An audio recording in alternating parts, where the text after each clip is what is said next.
E aí, tudo certo? Sabe aquela sensação de ler um texto e pensar, tem alguma coisa aqui que eu não tô pegando? Pois é. Entender a diferença entre o que está escrito e o que o autor quis dizer de verdade é um dos maiores quebra-cabeças que a gente enfrenta, principalmente na hora de uma prova, né? Mas afinal, por que será que isso acontece? Muitas vezes, o problema não são as palavras difíceis, sabe? É a intenção que está ali, escondidinha. E é justamente esse mistério que a gente vai desvendar juntos. Olha só que genial. Essa frase do Saint-Exupéry é a ilustração perfeita disso. Ele não está falando de martelo e prego, de construir um navio de verdade. O papo aqui é outro. É sobre motivação. Em vez de ficar dando ordem, ele fala para inspirar um desejo, uma visão. Essa é a mágica, a beleza do significado que não está na superfície.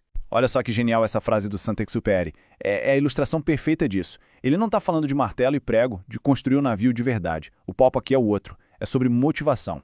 Em vez de ficar dando ordem, ele fala para inspirar um desejo, uma visão. Essa é a mágica, a beleza do significado que não está na superfície. Então, vamos mergulhar de cabeça nisso. A primeira parada é o desafio do intérprete. Quem aí já está ralando para concurso sabe do que eu estou falando. As famosas pegadinhas. Elas não estão ali por acaso. Foram feitas para testar exatamente isso, a nossa capacidade de enxergar o que não está explícito. E aqui está o pulo do gato. A banca quer saber se a gente consegue separar o que é literal, o que está escrito ali, da mensagem de verdade do autor. É quase um jogo, sabe? Entre o que foi dito e o que foi comunicado. E quem domina esse jogo, bom, tá com a chave do cofre na mão. Beleza? Então vamos ver como isso funciona na prática. Para a gente conseguir decifrar qualquer texto de verdade, a gente precisa sacar que as palavras vivem em dois mundos, digamos assim. E entender a diferença entre esses dois mundos, denotação e conotação, é fundamental. Pensa comigo, olha que exemplo bom. Se um cardiologista fala, precisamos cuidar do coração, ele está pensando no músculo, na bomba que pulsa no peito, certo? Agora, se uma psicóloga fala a mesmíssima frase, o papo muda completamente. Ela está falando de emoção, de sentimento, de amor. É a mesma frase, mas com dois significados totalmente diferentes, um em cada mundo. Aqui a gente consegue ver essa divisão bem direitinho. De um lado tem um mundo denotativo, a linguagem reta, objetiva, tipo a de uma notícia de jornal ou de um manual de instruções. Do outro, o mundo conotativo. Aí a coisa fica mais complexa. É a linguagem da poesia, da publicidade, cheia de emoção, de subtexto. Um diz, é isso. O outro meio que sussurra, pode ser isso ou aquilo. Para simplificar a vida, denotação é o sentido básico, o pé no chão. É aquele que você abre o dicionário e tá lá, preto no branco. Para nunca mais esquecer, é só pensar D de denotação, D de dicionário. Simples assim, direto e reto. Já a conotação? A conotação é outra história. É o universo das possibilidades. É a cor, a emoção, a vibe que a palavra carrega junto com ela, muito além do sentido do dicionário. É nesse terreno que a poesia, a ironia e a arte florescem. Tá, beleza. Mas como é que os autores fazem essa mágica acontecer? Como eles criam esse tal mundo conotativo? Bom, eles não fazem isso do nada. Eles têm uma caixa de ferramentas, e essas ferramentas são as famosas figuras de linguagem. Mas calma, não vamos tratar isso como decoreba de escola. Vamos pensar nelas como os instrumentos que dão vida e profundidade para o texto. A primeira ferramenta, e talvez a mais poderosa de todas, é a metáfora. Pensa nela como uma ponte. Ela conecta duas coisas que a princípio não têm nada a ver, e diz que uma é a outra. E nessa ponte, um significado totalmente novo é criado. É a base de tudo na linguagem conotativa. Olha esse exemplo. A filosofia é mulher. É óbvio que a filosofia não é uma pessoa, né? Não tem CPF. Isso é uma metáfora pura. Ela está comparando a filosofia com uma mulher, talvez para falar que é complexa, que é profunda, que tem mistérios. A comparação abre um leque de novos significados.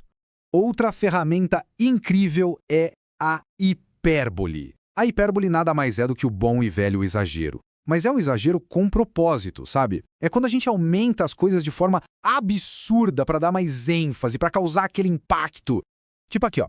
Quando um texto sobre a Biblioteca de Alexandria diz que ela tinha todos os livros escritos no mundo, ninguém acredita que era literalmente todos, né? Impossível. É uma hipérbole. O objetivo é só um. Mostrar que era livro pra caramba, que a quantidade de conhecimento ali era uma coisa de outro mundo. O exagero serve para pintar essa imagem grandiosa na nossa cabeça.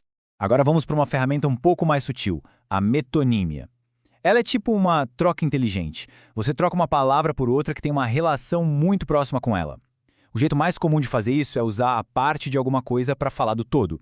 Esse aqui é o exemplo clássico que todo mundo aprende. Quando um fazendeiro fala que tem 800 cabeças de gado, ele não está contando só as cabeças, né? Seria meio macabro.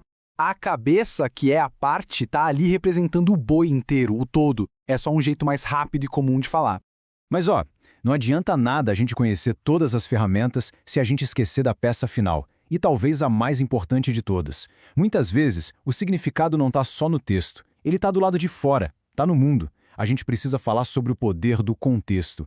Dá uma olhada nessa charge. Assim, sem informação nenhuma, é só um desenho, né? Um tanto esquisito. Tem um pessoal da igreja, uns políticos... Alguém pergunta, que cheiro é esse? E aí? O que isso quer dizer? Sozinha, a imagem não fala muito, fica um mistério no ar. Para a gente decifrar esse enigma, a gente precisa usar uma coisa que todo mundo tem, o nosso conhecimento de mundo. E aqui a gente precisa de 3 informações-chave. Primeira, o evento religioso que estava rolando, a renúncia do Papa. Segunda, o que estava acontecendo na política brasileira naquela época. E terceira, o que a palavra enxofre significa nesse universo religioso. Agora, olha de novo para a charge. Com essas 3 peças na mão, o quebra-cabeça se monta.